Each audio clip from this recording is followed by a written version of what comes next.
Einstein dizia que se a gente não tivesse abelhas, em 4 anos a humanidade iria acabar. Porque as abelhas elas fecham o ciclo da biodiversidade. Muitas vezes as pessoas lembram das abelhas como produtoras de mel. Então sempre quando você pensa em abelha, o principal benefício que as pessoas pensam obter delas é a produção de mel, de própolis, mas na verdade é justo a polinização. Nós falamos que o mel seria o menor dos produtos, né? Apesar de ser o carro-chefe da atividade, mas o mel seria o menos importante, né? O mais importante é o serviço de polinização prestados pelas abelhas, né? Além do mel, nós temos outros produtos também, né? Como pólen, própolis, geleia real, cera, né? A própria venda de colônias e aí vem os produtos derivados, né? Que entra a parte de cosméticos, medicamentos, né, e alimentos. As abelhas elas têm um papel fundamental para a manutenção da nossa biodiversidade. Elas realizam a polinização das plantas. Com essa polinização, as plantas elas conseguem frutificar, então elas produzem os frutos que vão tanto alimentar os animais, quanto também fazer a dispersão das sementes para que as plantas consigam se manter no ecossistema.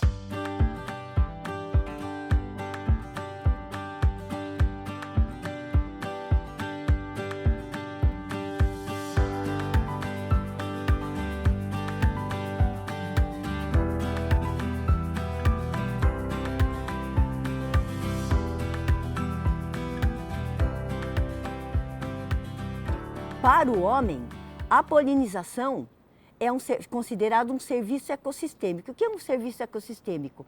É um serviço que traz benefício para o homem, é isso, tá? Apesar de existir outros grupos de polinizadores, né, insetos como besouros, moscas, vespas, mariposas, borboletas, as abelhas, por elas dependerem dos recursos das flores, elas sempre são aqueles que são mais importantes polinizadores. Então as abelhas elas são fundamentais, tanto para a manutenção da nossa biodiversidade como um todo, quanto também para a parte da agricultura, né? Então, diversas plantas cultiváveis pelas pessoas para a nossa alimentação são polinizadas pelas abelhas. A gente tem 2 grupos principais, as abelhas com ferrão e as abelhas sem ferrão. Nas abelhas com ferrão, a gente tem a nossa principal representante, que é a abelha africanizada, que é a abelha que a gente tem, que as pessoas conhecem como Europa ou abelha africana, devido ao processo de introdução dela no Brasil. Primeiro a gente tinha as europeias, depois foram introduzidas as africanas, e aí houve essa mistura, essa miscigenação, e a gente tem hoje as nossas abelhas africanizadas. Então a gente tem esse grupo, que são as abelhas que ferroam, que geralmente as pessoas associam sempre com a produção de mel. Além desse grupo, a gente também tem o grupo das abelhas sem ferrão. Dentre as abelhas sem ferrão, a gente tem inúmeras espécies, tanto de abelhas que têm comportamento social, que a gente consegue criar racionalmente, quanto de abelhas que são solitárias. Então, elas não vivem em comunidade, elas não têm sobreposição de gerações, elas são abelhas solitárias, mas também têm um papel fundamental na manutenção do nosso ecossistema. Então, o importante, independente do tipo de abelha, é que elas tenham boas condições no meio ambiente para se manter. Então, o principal fator é a questão da alimentação. Então, elas precisam ter floradas disponíveis. As abelhas, elas se alimentam de mel, que ele é formado a partir do néctar das flores, e de pólen. Então a gente precisa das flores para que elas consigam coletar o néctar e o pólen, que são os recursos alimentares principais delas. A de plantas para que elas consigam buscar outros recursos, por exemplo, as resinas para formar a própolis, que é extremamente importante para que ela faça a vedação da colônia. Então, assim, elas precisam ter um local em que elas obtenham os recursos necessários para que elas se mantenham bem e consigam desenvolver todas as suas atividades.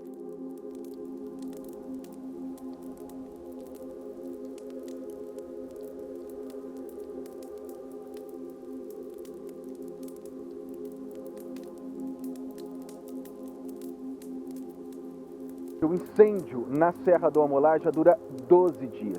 Estima-se que o fogo já tenha consumido uma área equivalente a mais de 20 mil campos de futebol. Um novo relatório da ONU concluiu que os incêndios florestais na Amazônia pioraram a qualidade do ar em diversos países em 2024. No Rio Grande do Sul, os temporais já obrigaram 2.600 pessoas a saírem de casa. 18 municípios do Rio Grande do Sul registraram estragos causados pela chuva forte.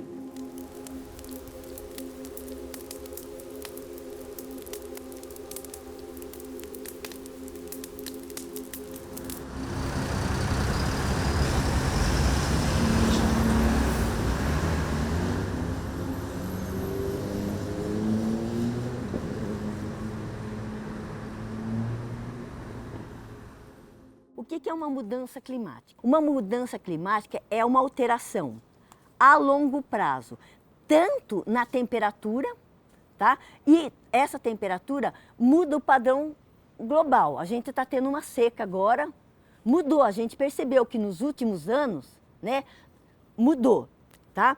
E o que causa esses eventos extremos? As atividades que os humanos fazem, que a gente faz. Por exemplo, no hemisfério norte, a principal causa que promove o aquecimento global, né, é a queima de combustíveis fósseis. Aqui, no hemisfério sul, é o quê? Desmatamento, por corte, por queima. Quando a queima ela é catastrófica, que tal incêndio, como a gente teve aí, a mudança climática associada ao quê? Ao uso da terra. Então, por exemplo, uma espécie, quando está muito quente, ela pode mudar para outro local. Então, essa espécie que hoje, por exemplo, uma espécie de planta, que ela tinha um polinizador, esse polinizador, naquelas condições ambientais, pode não ser adequada para ele. O que acontece? Ele muda, essa espécie de planta, ela não tem mais polinizadores, por exemplo. Muda a distribuição, tá? Que a gente chama um desacoplamento, que a gente chama espacial. Ou, por exemplo, aquela espécie que vivia aqui, as condições não são adequadas, ou ela muda de lugar, ou ela simplesmente passa a ser extinta. Lembrar que a polinização é uma interação entre dois interagentes, a planta com flor e o animal que vai visitar as flores para buscar os recursos e potencialmente pode polinizar. Agora imagine, por exemplo, que nesse período agora, em outras épocas, chovia e estava mais fresco. O que acontece? Agora não está. Então, a planta que floresce agora, que estaria florescendo, ela vai passar a florescer o quê? Num período mais adiante, vai atrasar. A planta em flor, ela não está no momento em que o polinizador está. O que acontece? Os dois não estão juntos. Ocorre o quê? Um desacoplamento que a gente chama de fenológico, e aí você não tem o encontro dos dois. Outra coisa, por exemplo, desmata, queima. O que você tem? Você tem a perda do hábitat. O animal, ele não depende só de plantas com flores. Imagine um incêndio lá no Pantanal, gente. Queimou ninhos de abelhas, muitas tem. Queimou toda a vegetação, não tem recurso mais. A abelha, ela depende intimamente do ambiente, né? Se não tem florada, não tem mel, né? E se não tem abelha, também não tem produção de alimentos. Então, é uma ligação ali recíproca, né? O apicultor, ele já sabe disso, a gente brinca, né? Fala que o apicultor, ele tem que ter um pouco de meteorologista, botânico, zootecnista para desenvolver a atividade, né? Ele pega de tudo um pouco. Então, assim, se a temperatura sobe, né? Está muito quente, né? Devido às mudanças climáticas, a colônia, ela sofre mais, né? Ela vai ter alguns impactos, né? Em relação tanto ao desenvolvimento larval, ao desenvolvimento, crescimento da colônia. A navegação dessa abelha, né? Fica prejudicada. Então, tudo isso vai impactar lá no final, que é a produção. Nós, ser humano, ficamos sem capacidade de combater esse fogo aqui, ó. Olha a altura que ele tá aí, ó.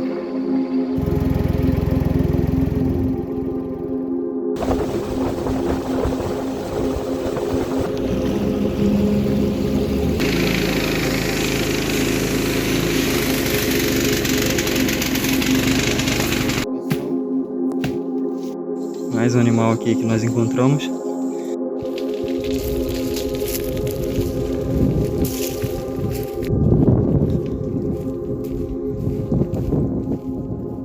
Acima de 95% da origem dos incêndios é ação humana.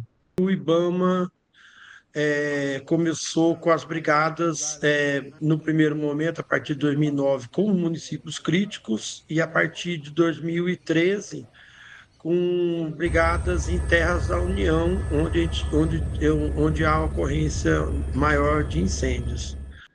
O ano passado, a situação no Pantanal aqui foi extremamente crítica devido às condições ambientais e condições climáticas aqui no bioma.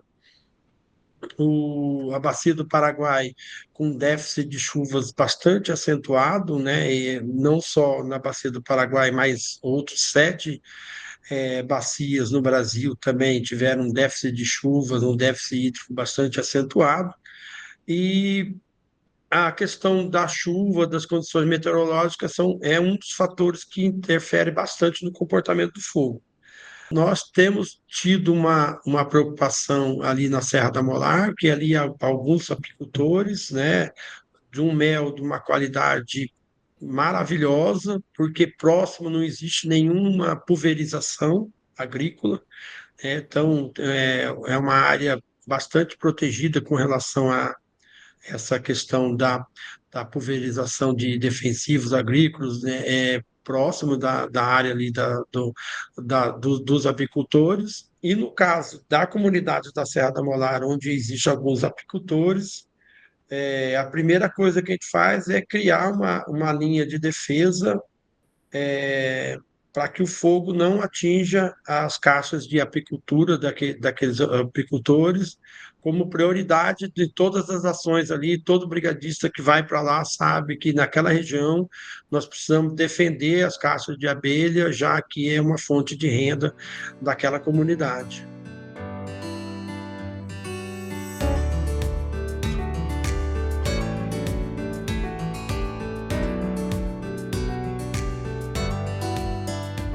Nós temos o programa ATEG em Apicultura, que a sigla é Assistência Técnica e Gerencial. Esse programa ele consiste em um acompanhamento personalizado para esse produtor de 2 anos, onde ele recebe uma visita por mês, né? O técnico permanece na propriedade por 4 horas e ele realiza ali o atendimento técnico e gerencial, né? Ele vai ao apiário ou meliponário, vai abrir as colônias junto com o produtor, vai deixar orientações e também faz a parte de gerenciamento, né? A parte de custo fixo, custo variável, planejamento da atividade, né? Mas ao final é feito a questão de fluxo de caixa, ali, discussão de indicadores, né? O que o produtor pode ajustar aqui ou ali para ter mais eficiência, lucro, né? Visando a eficiência ali da atividade. Para o ano de 2024, né, que a gente tem os dados fechados já, nós atendemos aí 49,3% dos municípios do estado. Nós realizamos mais de 30 mil recomendações para os apicultores do estado. A gente tem diversos projetos, tanto de pesquisa quanto de extensão, para auxiliar os produtores. No caso do nosso setor de apicultura e meliponicultura, como a minha experiência primeiro foi no mercado de trabalho atendendo produtores e depois na universidade, eu sempre tento trazer essa bagagem para as nossas pesquisas.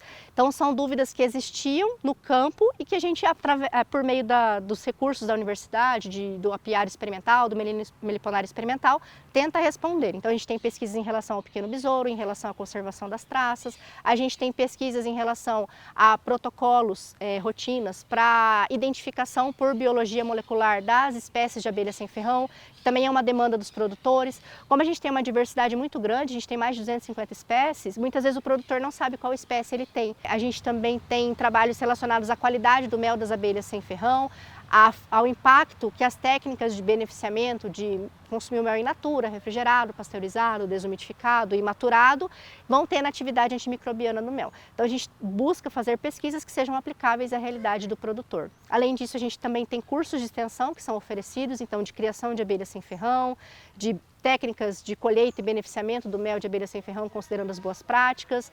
Tem outros projetos também que são realizados pela universidade em diversos departamentos diferentes, no qual em um deles eu faço parte. A gente ofereceu recentemente cursos de boas práticas, inclusive aos apicultores que foram atingidos pelas queimadas na região de Miranda, para que eles consigam também aplicar essas boas práticas, organizar a unidade de beneficiamento do mel para eles conseguirem comercializar o mel inspecionado. Então a gente tem muitas atividades sendo feitas, não só pelo nosso setor, como pela universidade como um todo, para levar esse conhecimento aos produtores e também para a gente adquirir conhecimento, porque é sempre uma relação de troca, né? A gente aprende, os alunos aprendem e o produtor também aprende um pouquinho com a gente.